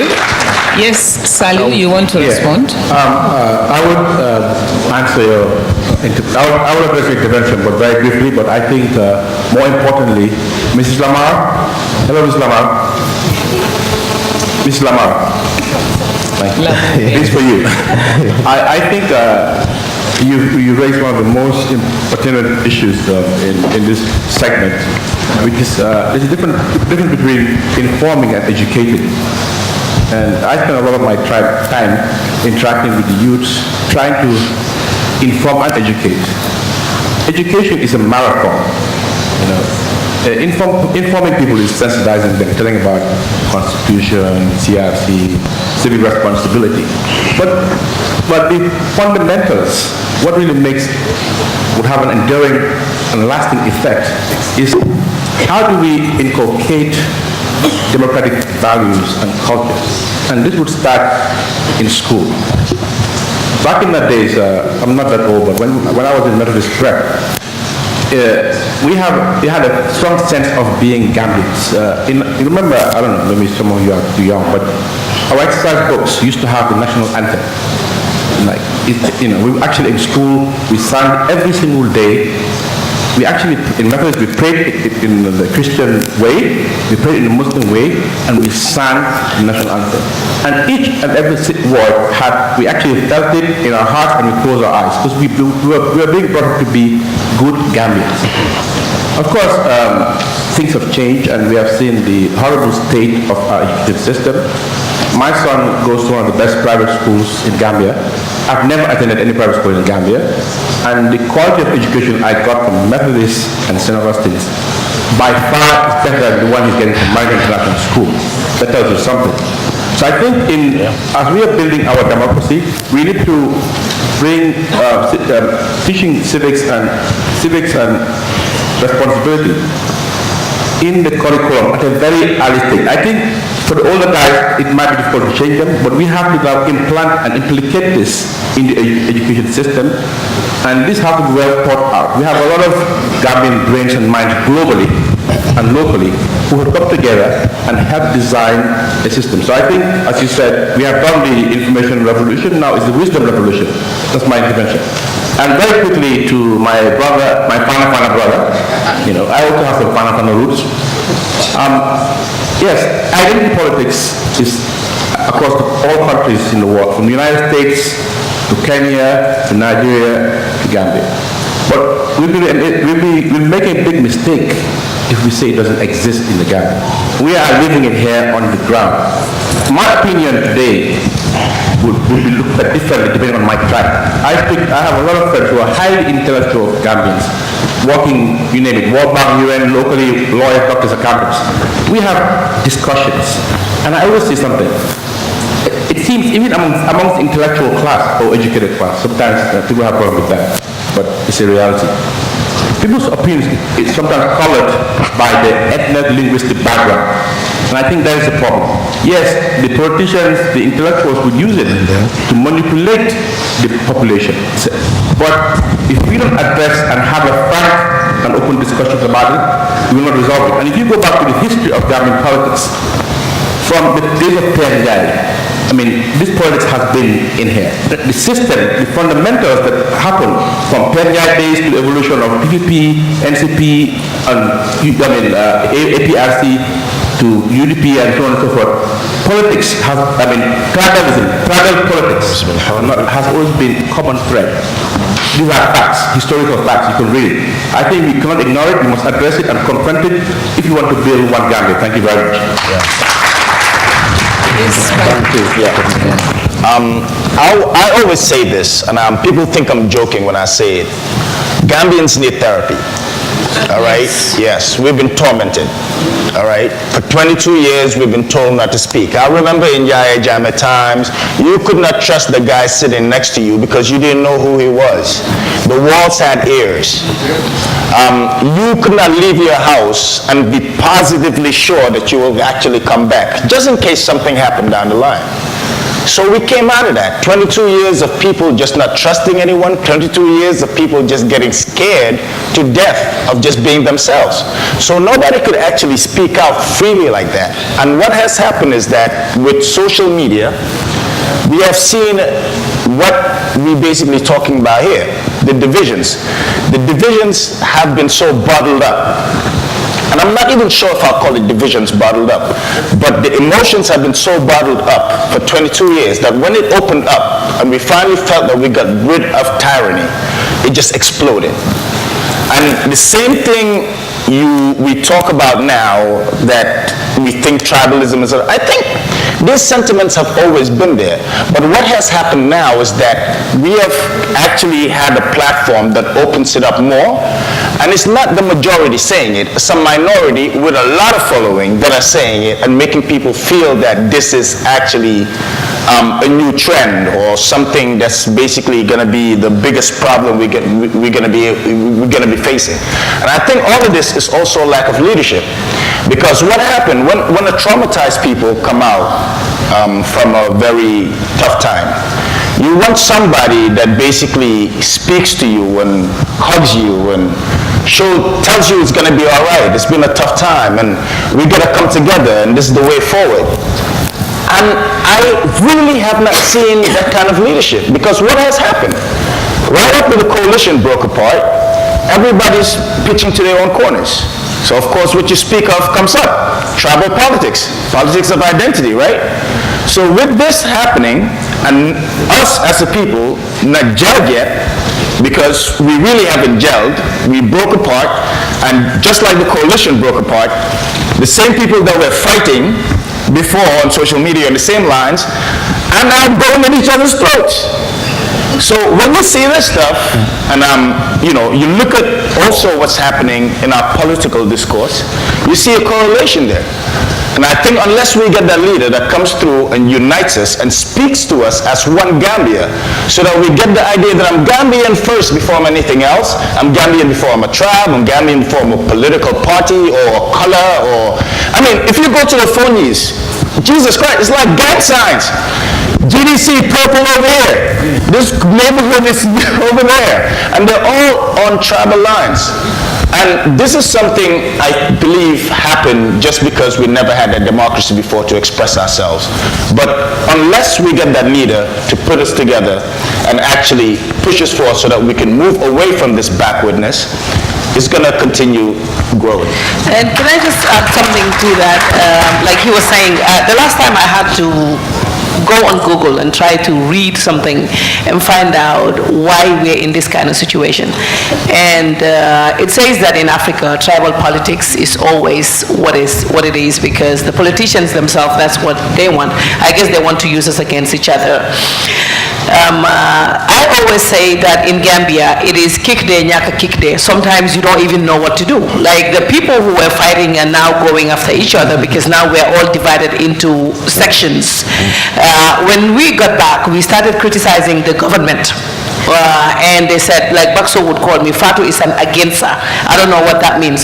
But I was trying to tell the people that we're not going through the right direction. And when that happened, I was insulted. I was called all kind of names. And then the tables have turned now. What I was saying when I got here is what is happening. And now I'm not speaking. And that's also a problem. Kick there, nyaka kick there. Well, thank you very much, Fatou Camara. I think we will have to end it here. A lot of issues that are in our minds that we want to discuss here, but time will not allow it, obviously. So the discussion will continue outside. So I want to thank my panelists, Bankie-Gray Johnson, Fatou Camara, Fatou Network, Salieu Taal. Sal, thank you very much. Sheriff Bojang Jr. I also want to thank you, our audience, for your input into this discussion. It has really been very, very interesting. Thank you for your time. I am Jainaba. Thank you. Ladies and gentlemen, we would like to move on to the closing ceremony, because we have a job fair after this and we don't want to disrupt the sitting. So we go on to the closing ceremony, and in the closing ceremony we would like to hand over the checks to one of the initiatives under the TAF Foundation, and that is the Gambia Disability Trust Fund. This started about 2 years ago when I was invited to give closing remarks to the differently able. I think it was a YEP program in Bakau. And I saw the need to support these people, some of them who were underprivileged. So I pledged about $300,000, and we gave it to them, about 30 of them, 10,000 each as a startup. Then last year, my chairman, Dr. Grey-Johnsonco, the chairman of Africa Global, who sent his apologies, he couldn't be here with us this year, pledged $700,000 into this fund. So we've now registered the Gambia Disability Trust Fund and selected 20 beneficiaries. Out of the 20, I think 7 are here. So we thought that to recognize them, I'll just hand over the checks to them, and then we'll continue with the ceremony. So let me just call out the names.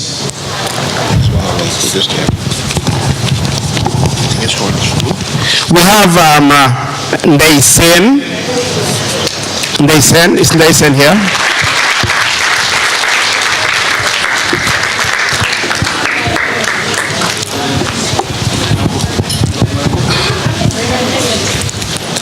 Thank you so much. Okay, that's for Njie. Then we have next is Sunkaru Jaju.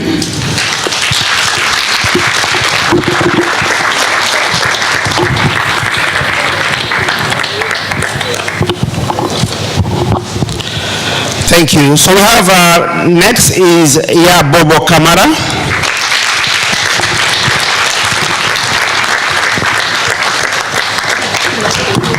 Congratulations. Next is Ibrahim Ali.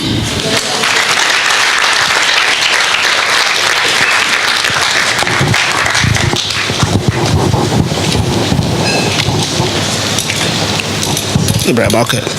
Thank you. Congrats. Next is Lamin Jiba.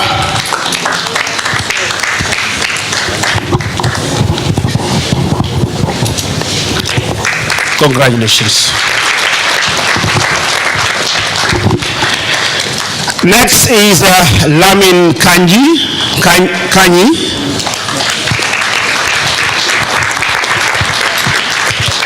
Congratulations.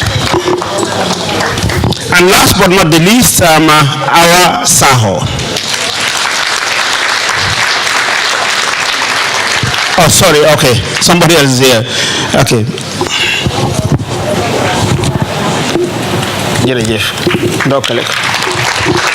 Now, last but not the least is Adama Jallo.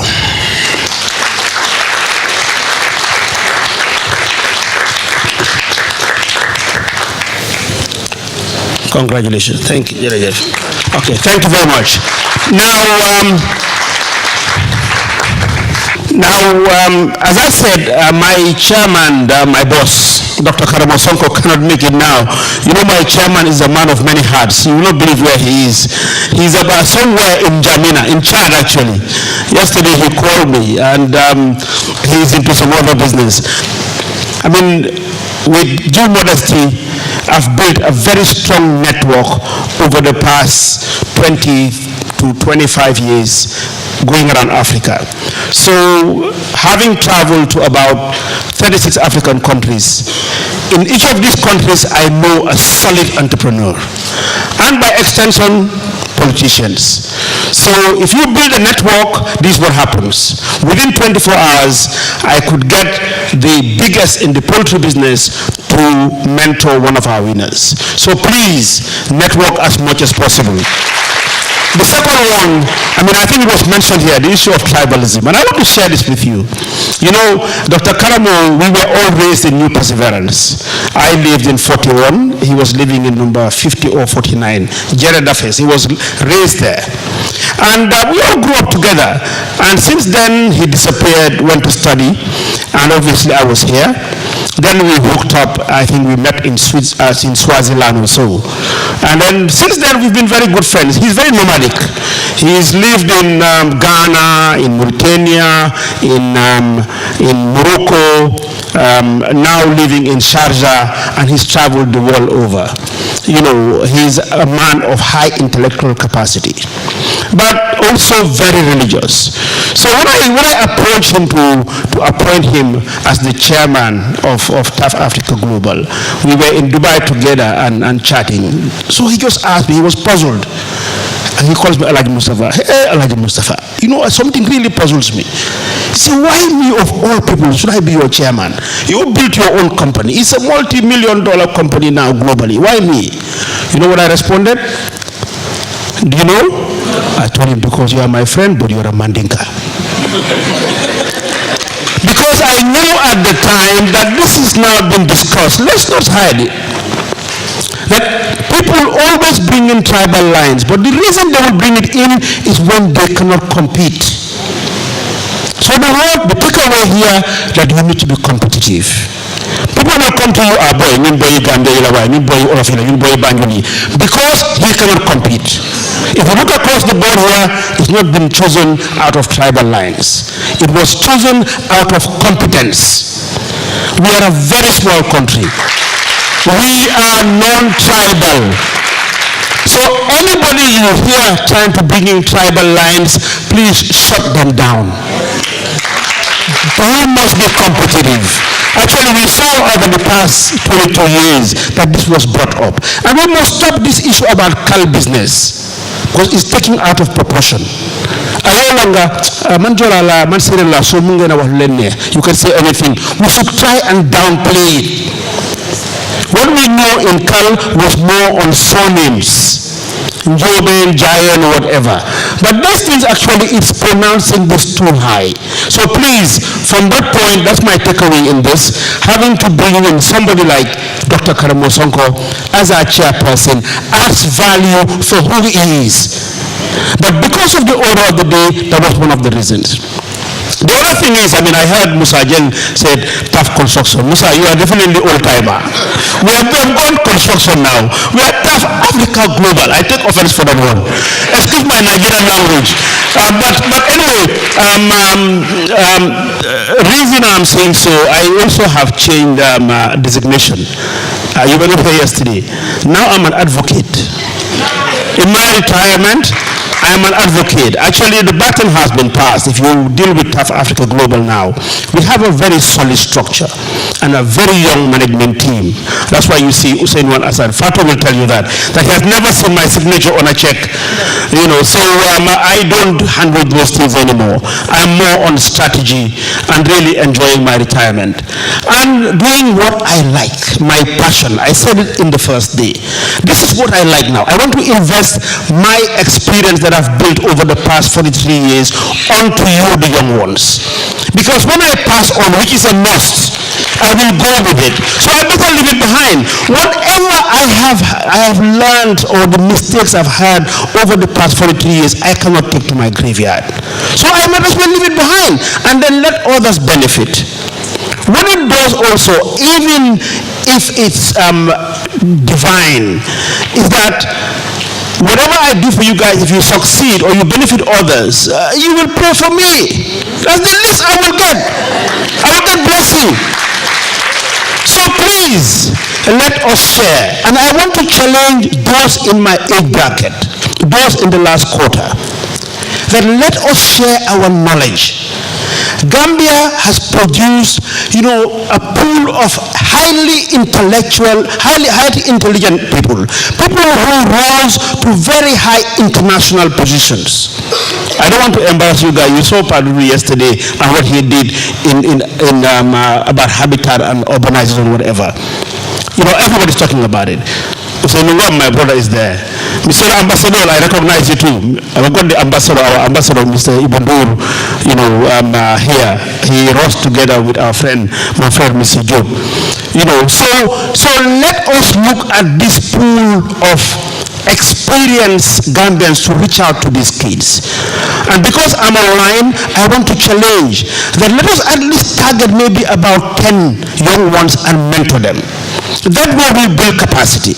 It can be done in any form, very informal ways, if you just gather maybe those that are closest to you.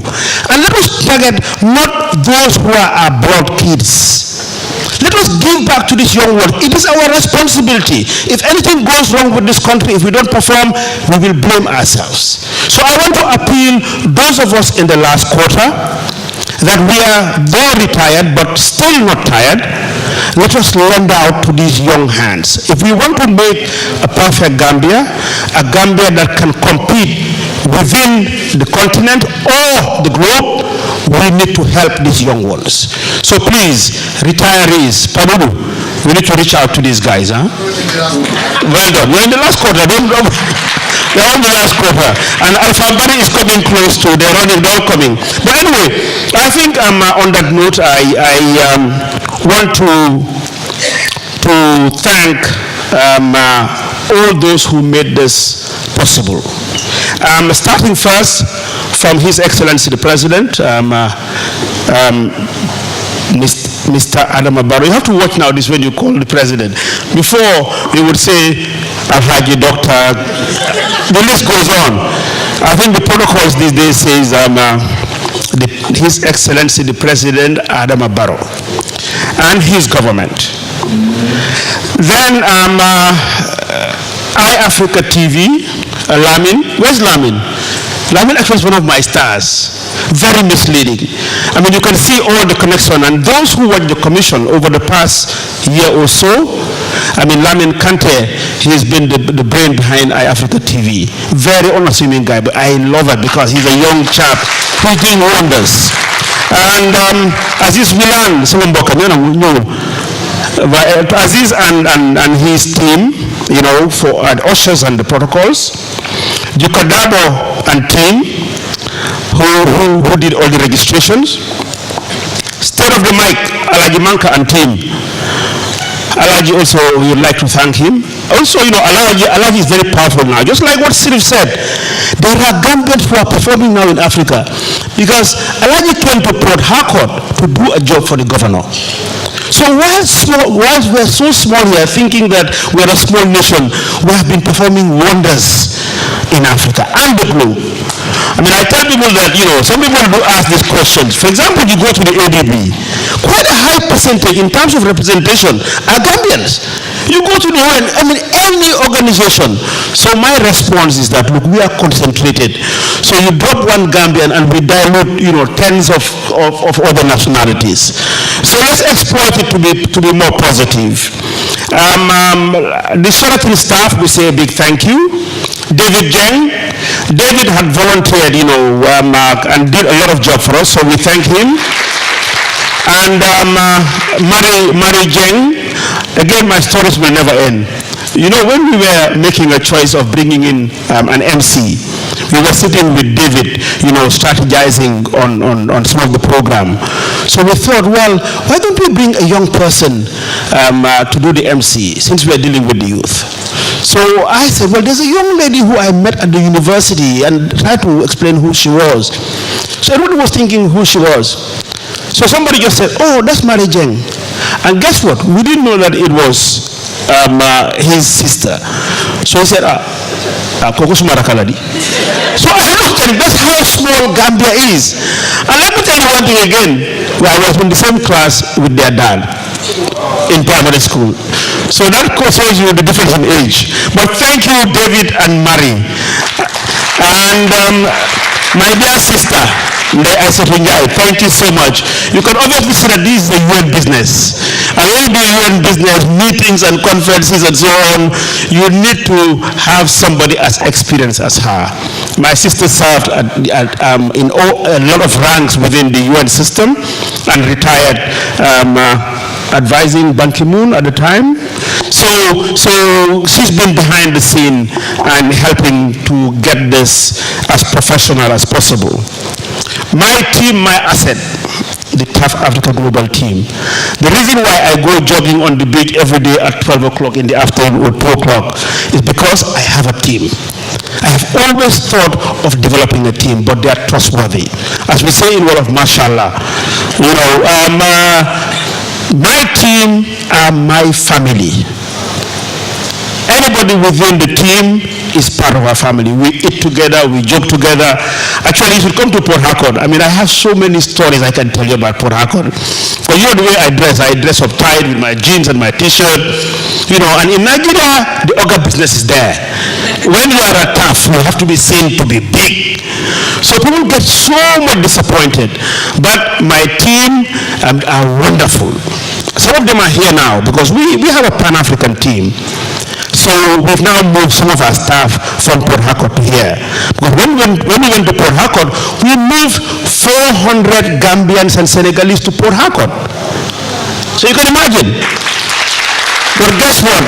The latest one, when I left Port Harcourt last week, one of the puppies, the Taal came to see me. My grand, she's Senegalese. Benjamin Labati Jabar Aqua Ibom. Aqua Ibom.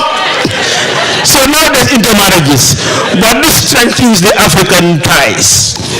Anyway, then I want to thank all the speakers and the facilitators for a job well done. The judges, we had the judges for the staff startup. It was all voluntary, and they went into very difficult sites. They even went to the Bakodadom site, and namely, they are Madam Fatim Baji. She cannot make it. She's occupied with something else. Madam Hadifai. You do know that, she's been quite busy with chronics and getting ready for Yusundur. So she was one of the judges. And Mr. Haruna Drame, he was also one of the judges. Finally, Mr. Fadi Hossaini, who's here. So these were the 4 judges. We had these 4, reputable business executives who volunteered and did the judging for the startups. I would also like to thank all participants, everybody who made it here. I think without you, you wouldn't have had this big success. I think you will all agree that this is better than last year. And inshallah, next year will be much better. We hope and pray that probably by then, the new Gambia conference hall will be ready, and we will move there. Let me also mention our participation in some of these youth initiatives. We are a partner to the Student Association of the UTG. Actually, we are with them in Pendaba on the 6th. The 3rd, where the main sponsor, they're having their week. This is all to dialogue and mentor and guide the young Gambians who are really the incubator of our figure leaders. I think in all, that is it. I think I've thanked everybody. Have I? Oh, don't say yes. Have I thanked my wife? No. You will put me in trouble. So I want to thank my dear wife, Jatu, for bearing with me. She always wants to be behind the scene and taking my stress. Yeah, Imam, thank you for giving me a wife. So I think we've said it all. We have the job fair, the career fair. What we did this year is to convince, corporate Gambia to join us. Because the university is producing so many students. They're there looking out for work. My people, the young ladies, I looked at her and said to one of them, oh, I see all of you guys with your wigs and the eyelashes, the extensions. You know what one of them said? He said, it's a career fair now. We have to put up a good image. So we have 15 Gambian companies there, and we'll allow the young ones to go and talk to them, to look at job prospects, and they will tell you what you do. So we would like to thank these companies too. All our partners. I hope I haven't left anything out, Usainu. I've done good. Fatou Camara. Kanumuso. I'll tell you what I've been doing, you don't know. I've been connected. You know me, I'm a man of many hearts. And out of all of them, I have a relationship with them. You know, Fatu Rahman Koka. But for her, it's a sunset business. We communicate on the sunset business. So the reason why I moved from there to there, I was chatting with her and sending her pictures. And can I use this one? So you can use it. So anyway, we want to thank you. Fatu is our partner. We identified Fatu actually a long time because we know that she's connected. She's got an audience. And we're in business. We're in business of obviously developing homes. So since then, we've partnered with us. And she's been wonderful. So Fatu, thank you so much. And thank you for supporting young people. Thank you so much. Yeah, you are. I think that's it. I try to bring my big boys, but those in the beach, but they're not there. I have so much relationship. When I go jogging on the beach, you will not believe. Hassan is laughing. He saw me yesterday. I was driving a G-Wagon. Then I stopped. And there was a rasta coming from the beach. I live on Beaufort Heights. So he goes to me, hey, bro. And I open I put my window down. Bro, nakamuna, bro. You know actually what happens? These guys give me water every time I jog free of charge. So it was so beautiful. And at one time, I even approached the Minister of Tourism that, look, we can improve these guys, and we volunteer to partner with them. That we can build modern beach houses, big bars, done properly. I mean, we can work out with some financing with them. I mean, there are initiatives, there are monies available for this, done properly. And then all these so-called boasters you think that are counterproductive, they can be very productive. They can be engaged. So these are the sort of initiatives that we take. I mean, I jog. I mean, in trying to put up with the six-pack, I jog about 10 kilometers a day. And at every spot, I get stopped. Bro, tough, nakam. And they give me my bottle of water, free of charge. So I think, again, in positive Gambia, I like what you said about the issue of positiveness. So I would just want to end this with my hashtag, which is positive. Gambia dafa dem diakuya. Thank you very much.